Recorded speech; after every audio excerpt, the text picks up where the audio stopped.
Hi, and welcome to Serenity Now, a place for entrepreneurs to ask questions, learn, get connected, and be inspired.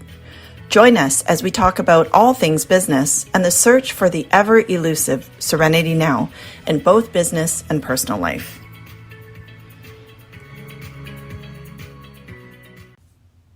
In this episode, we have Katie and Claire of Friendly Composting, an innovative company that serves those who need compost pickup services in their region.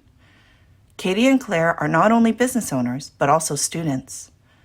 This is the first episode of a unique format, where Serenity Now for Entrepreneur panelists serve as a sounding board for questions, discuss concerns, and propose tangible steps that business owners can take to elevate their business.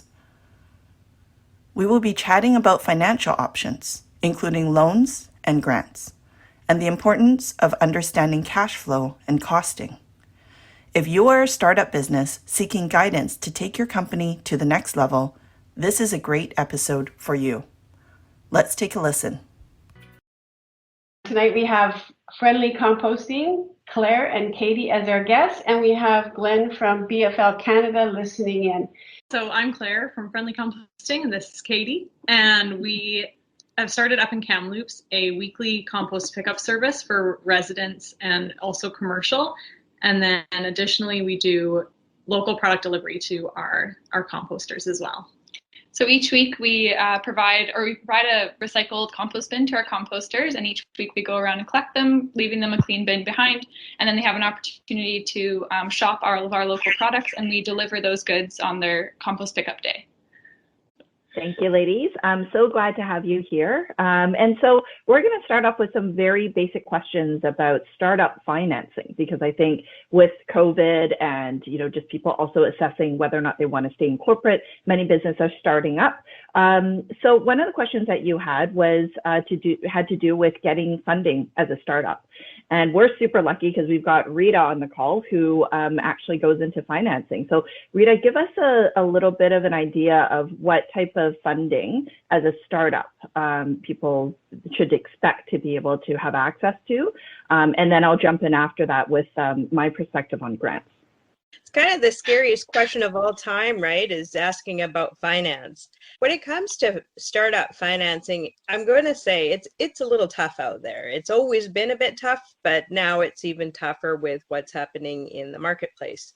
So when it comes down to startup financing, the biggest thing I would recommend that you do is really understand your position. And that means who you are as a company, and I'll let some of the other folks take that away later as you get into more details.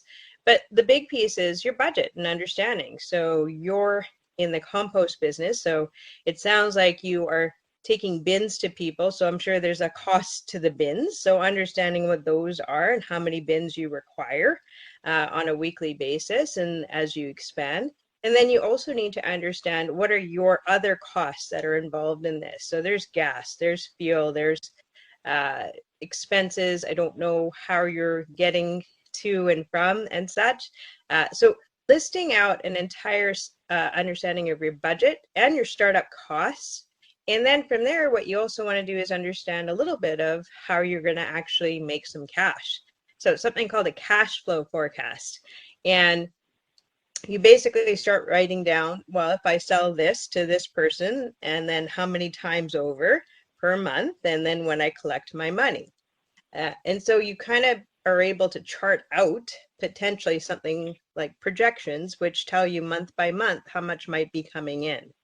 And then based on what's coming in versus what's going out, you'll be able to have something at the end. And that number at the end is what we call your kind of end cash flow. And that's what you use to service any debt you're requesting. So if you're requesting $100,000, you can request it in the form of many different vehicles. But in the case of some of the startups, you might need a term loan. So it's a dump of funds that go in, and it's over a number of years with a rate of interest. So it's a declining balance. The other option is potentially a line of credit, which is akin to working capital. So it kind of goes up and down as you utilize it. As so funds come in, but then you have to pay things out, and then it just goes up and down. And then there's other things like credit cards. the first and foremost piece of startup financing comes from you, each of you. And so blood, sweat, tears, and your own cash and in kind, and you know it. I'm sure you know it. You've lived through it, but those are some of your first pieces. Once you have some of those pieces established and understand that, then you can go walk into some different areas of requests for funding. And there are some specific institutions, some potential grants. I'll let Stephanie speak to that on there. But I'll just pause now and leave it or throw it back to Stephanie. Rita, let me ask you a clarifying question, because I think this is something that often is challenged with entrepreneurs is, would you say that these lines of credits and these term loans are things that startup businesses actually can access? What most people will tell you, if you're kind of asking questions out there from standard institutions, they're going to say no. The answer is no. You have to wait 2 years before we'd even look at you to prove that you're established, that you've got something running and on the ground.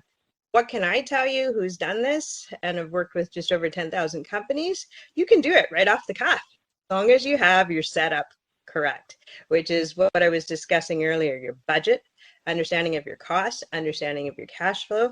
You have a tight understanding of all of that.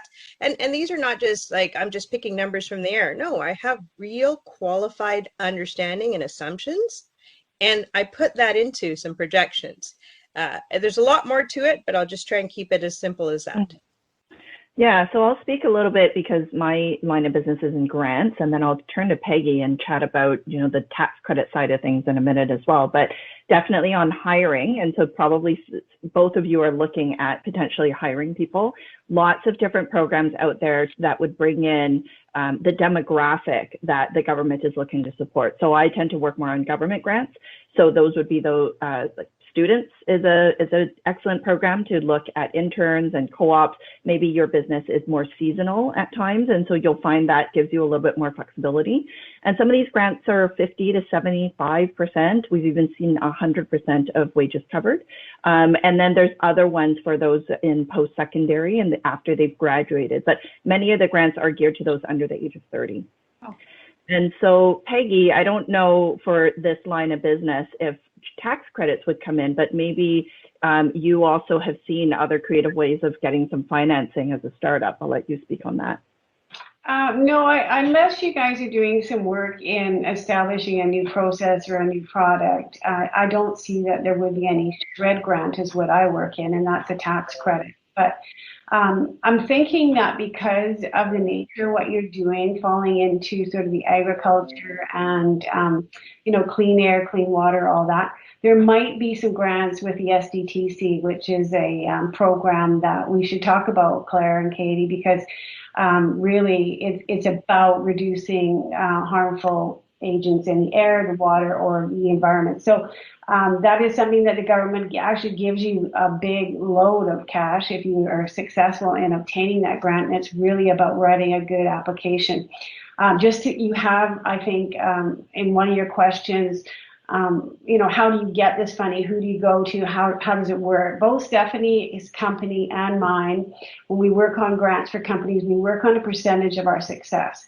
So we will, sometimes there's an application fee that you may have to pay for certain grants, but for the most part, we're the kind of service that once we identify your needs, we look for what might fit for you, we do the application, and when successful, you pay us. So it's a win-win, especially for companies that are startups and people looking for money. Often that's the only way they can engage us. So that's a good possibility for you too. Is it common for companies who help with grants to ask for money upfront?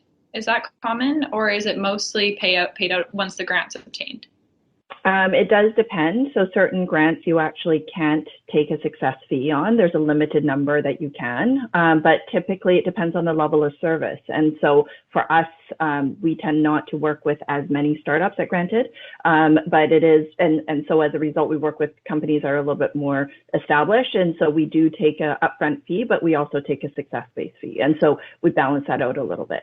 I think the key thing though is for you to identify exactly what you're looking for. Is it a full-time hire? Is it someone who's just seasonal? And then from there, there's a lot of resources out there that can point you towards different grant programs.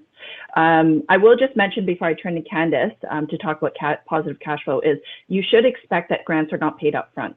And so I think also with Peggy's line of work, she'll be able to, speak on that later as well. But a lot of it is you do need to cash carry and cash forward the funding so that you have that cash flow available to pay someone on payroll, and then usually halfway through or at the end of the program, you can collect on the grant. And so that's something that is really quite different from what people expect. They think there's a pot of gold out there for female and different demographics, youth, and that, oh, where's the money? They should be giving me 10,000 or 20,000 to just be a startup. And unfortunately, it doesn't quite work like that. So just keep that in mind.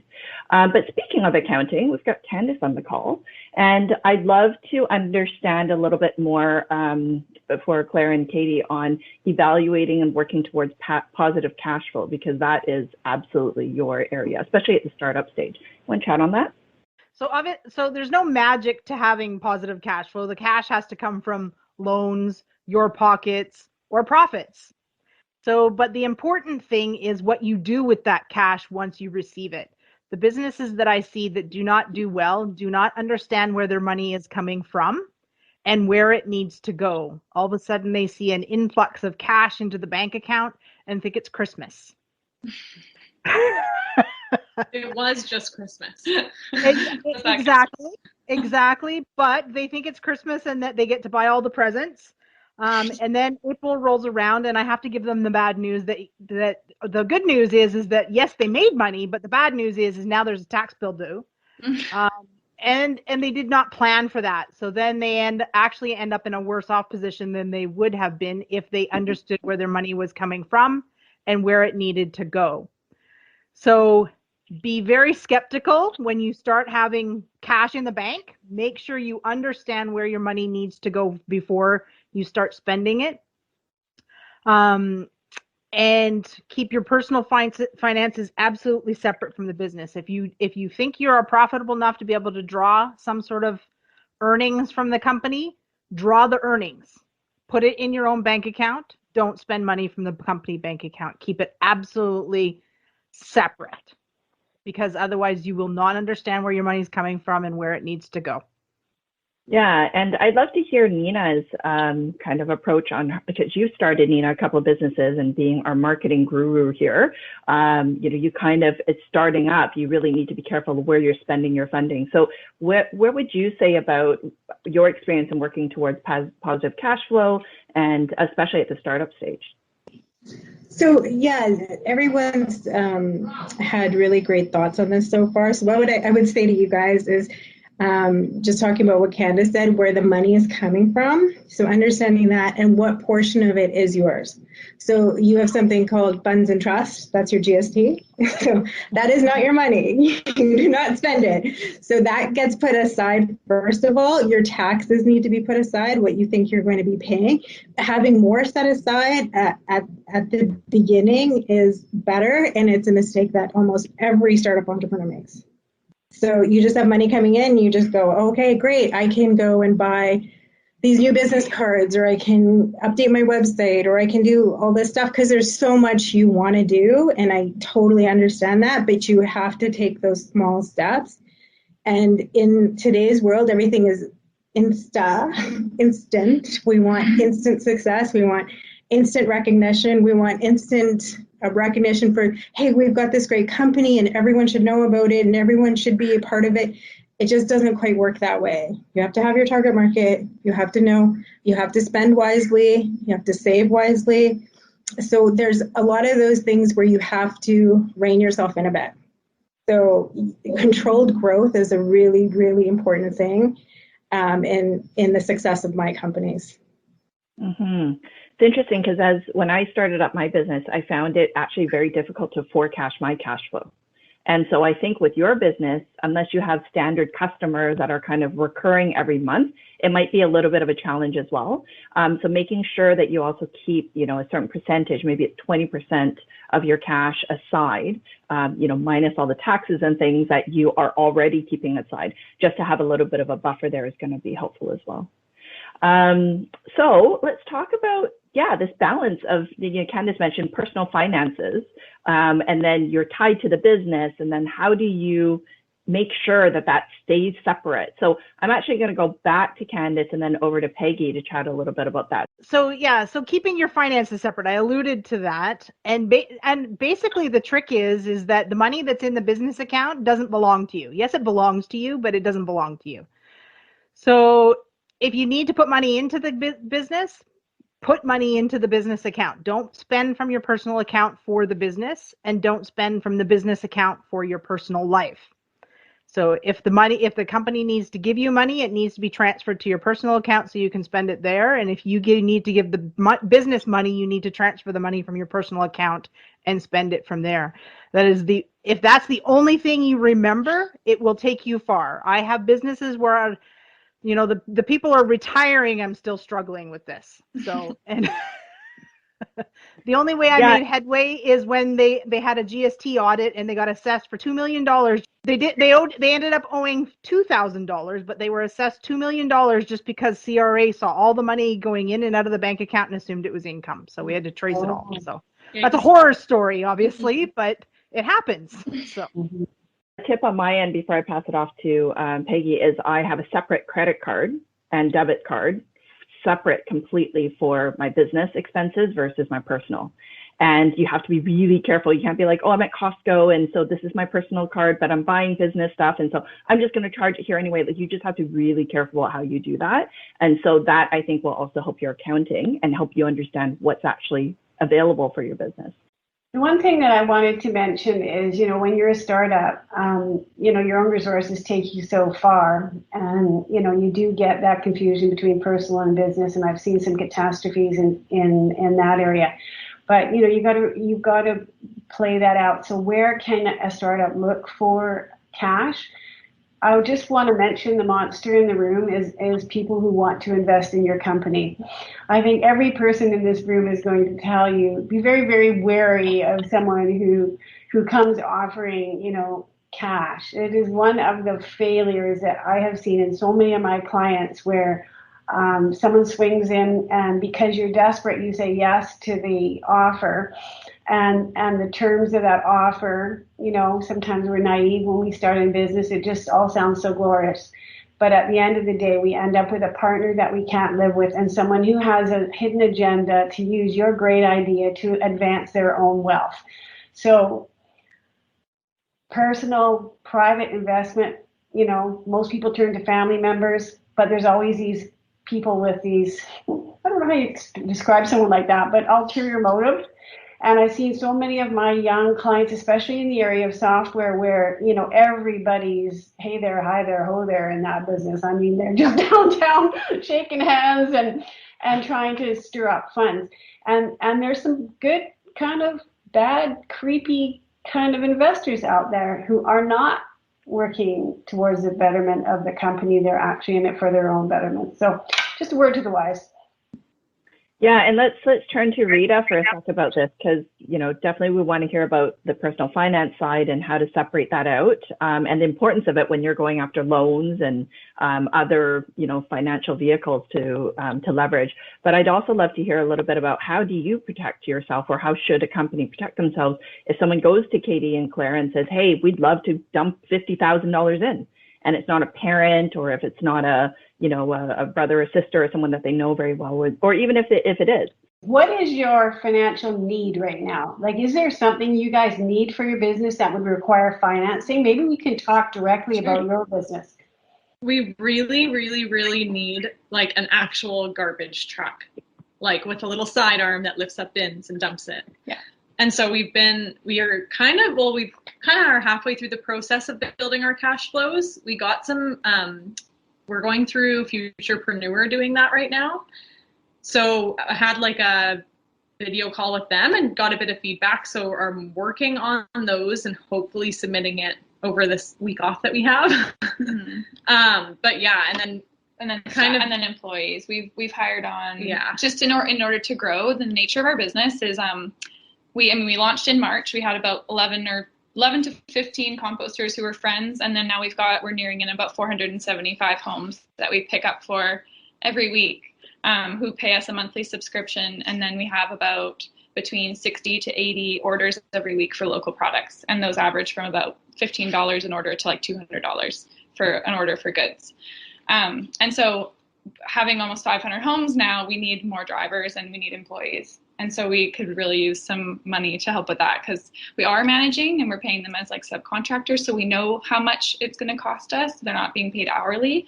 But it is, yeah, that definitely is expensive to bring more people on, and we're not paying ourselves yet. So it's like hard to like find that balance. Yeah. Okay, so number one, I would say congratulations. That's pretty incredible growth from 0 to 500. Is that what I'm hearing? I think that's and it's on a monthly subscription. So then you've got recurring revenue coming through. And you mentioned something about products that you're also selling. So you're buying from other local companies and then selling their product as well? Yeah. Okay. Yeah. So there's a bunch of different ways to do financing. So you said right now the greatest need is the finance for the truck. So I'm just going to take a step back for a moment and go, sometimes when you're buying from suppliers, so the suppliers of these products that you're reselling, you can get terms with them.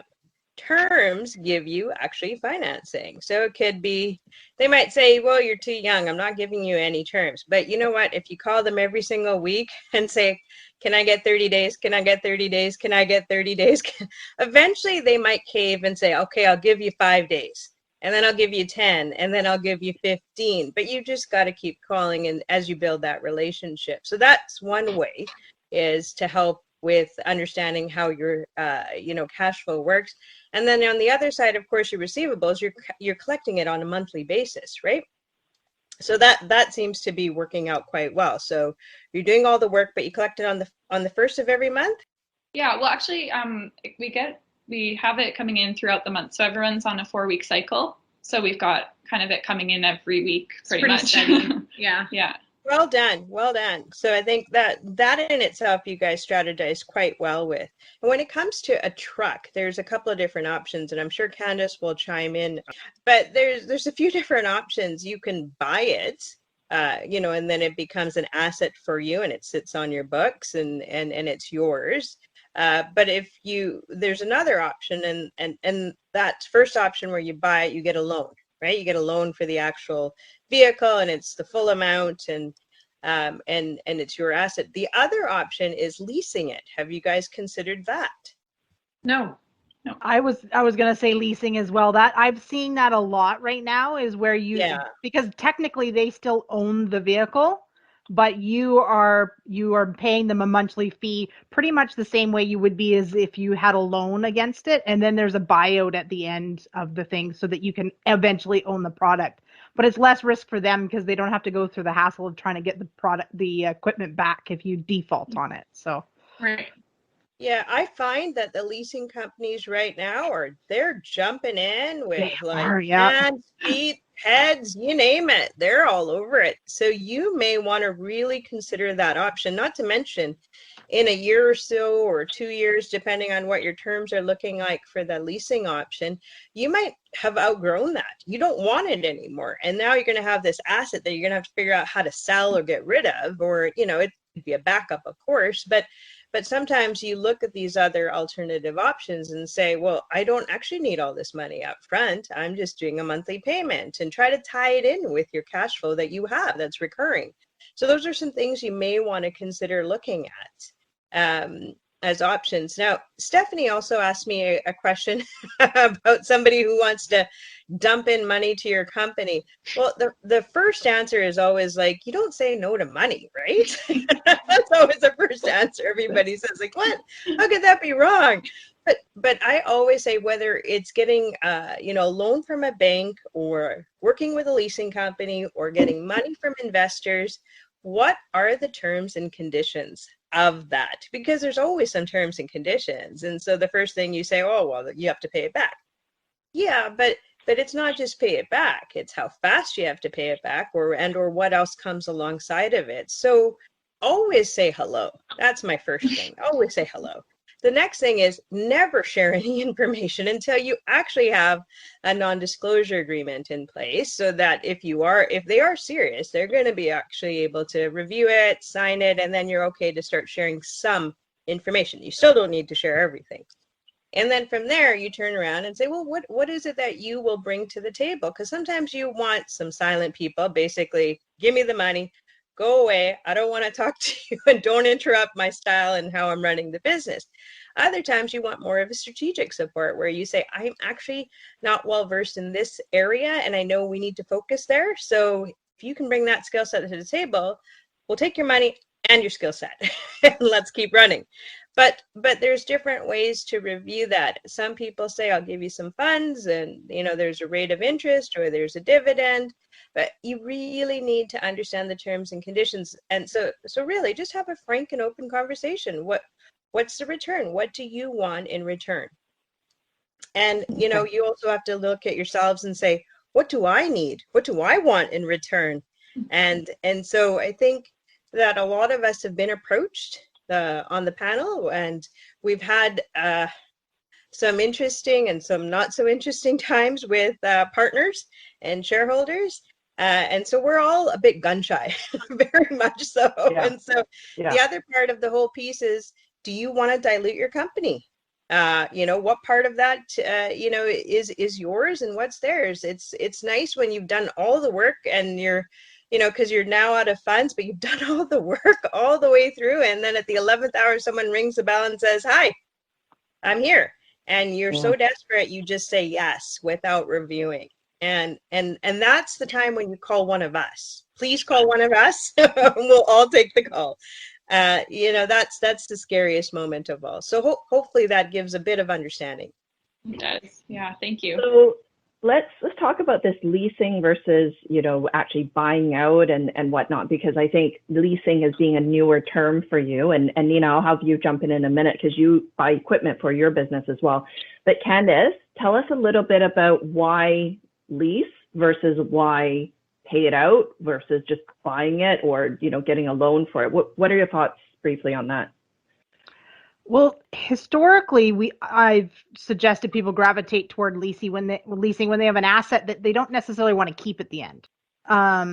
Because like if you use a car as an example, if you're the type of person that buys a car and you lease it, and then at the end of the 4-year term, you plan on paying the buyout, and then you either have to borrow the funds and finance that buyout for that car, or you have to, take some money from somewhere else and have an opportunity cost for those funds, then you usually end up, and then you drive the car for another 5 or 6 years, then you've probably paid more for the car than you would have if you just purchased it outright to begin with.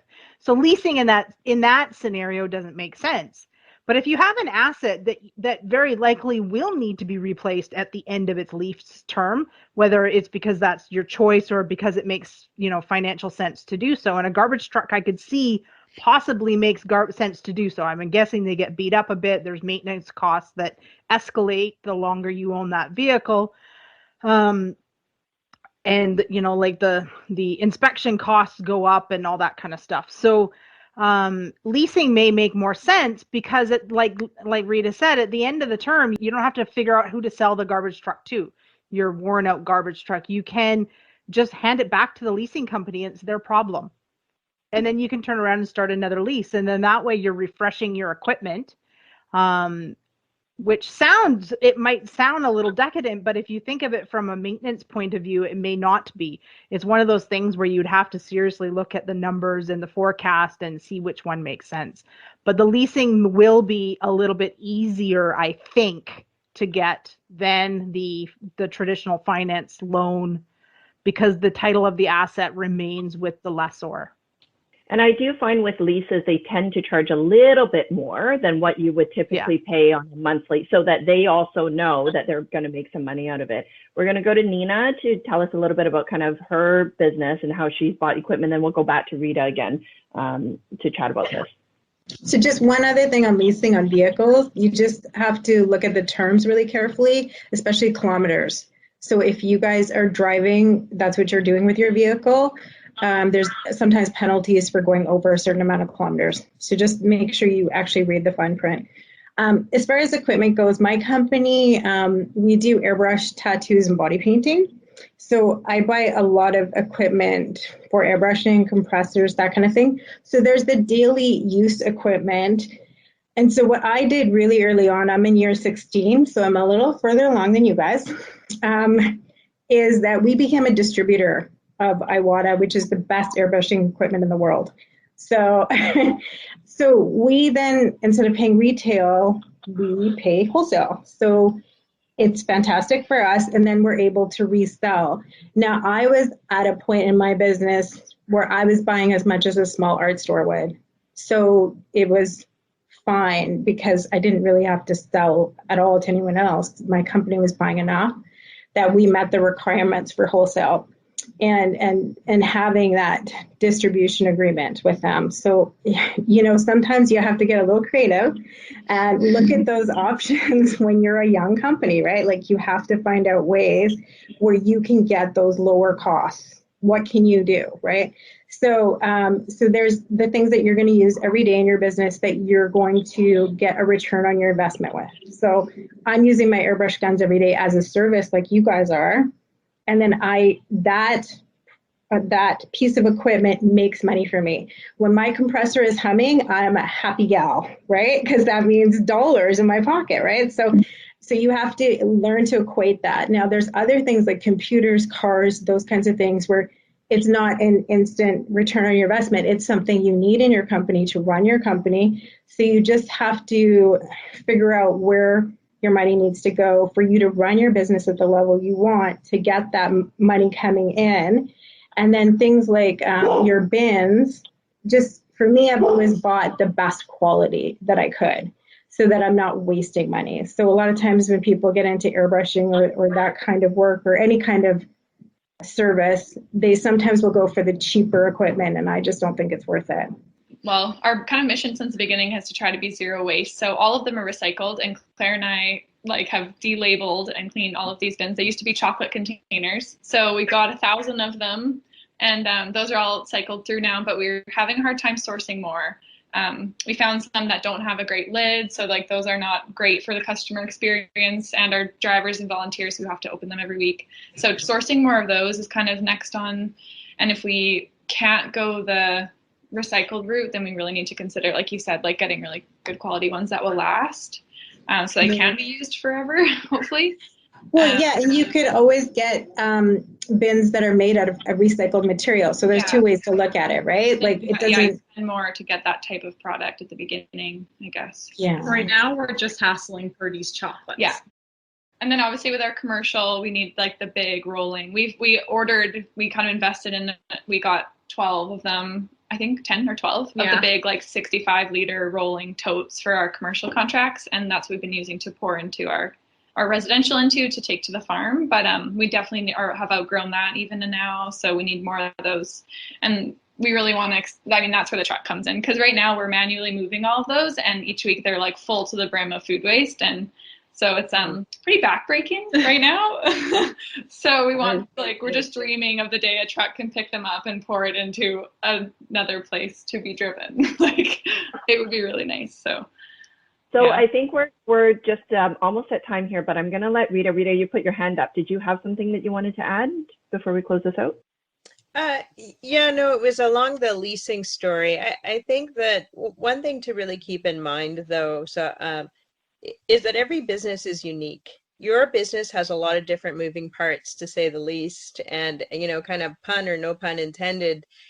So I think it's really important to really dissect each line and each revenue stream, and so each of those line items needs to kind of stand on their own and be understood. One of the big things that I really encourage you to do, since you're getting some support with my good friends over at Futurepreneur, is really understand your costing. And if you haven't taken a moment to work on that aspect of the business, it could really, really rile up everything else in the understanding of the business. If you don't have your costing right, you don't have your margins right, which means you're probably not pricing right, which means you may not be profitable and or as much as you could be. So it's really, really important to take a moment and a deep breath. I know you're working, crazy hours and, 500 clients, but take a moment to step back and work and iron out the costing. Really take a moment to review that budget. I'm glad you have, a week off where you're getting a chance to, work on the business, which is great. But those are some of the key pieces that I would like you to walk away with as well. And when it comes to, working on the business, it's great. You've reached out to a few different advisors and some support. Sounds like you guys have enough passion to drown all of us, which is fantastic. I love it. Keep it up. The industry that you're in is obviously a much needed and a sought after understanding and industry. I think there's more out there in terms of support when it comes to either grants or institutional funds or a combination of them as well. I think, Nina hit on something too, is don't be afraid to be creative. And I think what Peggy also said, don't be afraid to ask. It doesn't sound like you're afraid at all, but just keep asking. I think that's where you're going to be. And as you work on some of the different aspects of the business model, when it comes to your bins, you're begging purdies, but maybe look at some other way. There's other opportunities you can work with them on, and they're going to throw out a crazy word called a joint venture, and people are going to say, that's nuts. You can't do stuff. Yes, you can. You can do pretty much anything. Just ask. And that's the biggest trick of the trade, is just asking. And then, go for it. Review the risks. Make sure you're understanding that. Have a great team. Sounds like you've got a great team there. But just keep it up. Your clients themselves probably would be happy to support you in many different ways.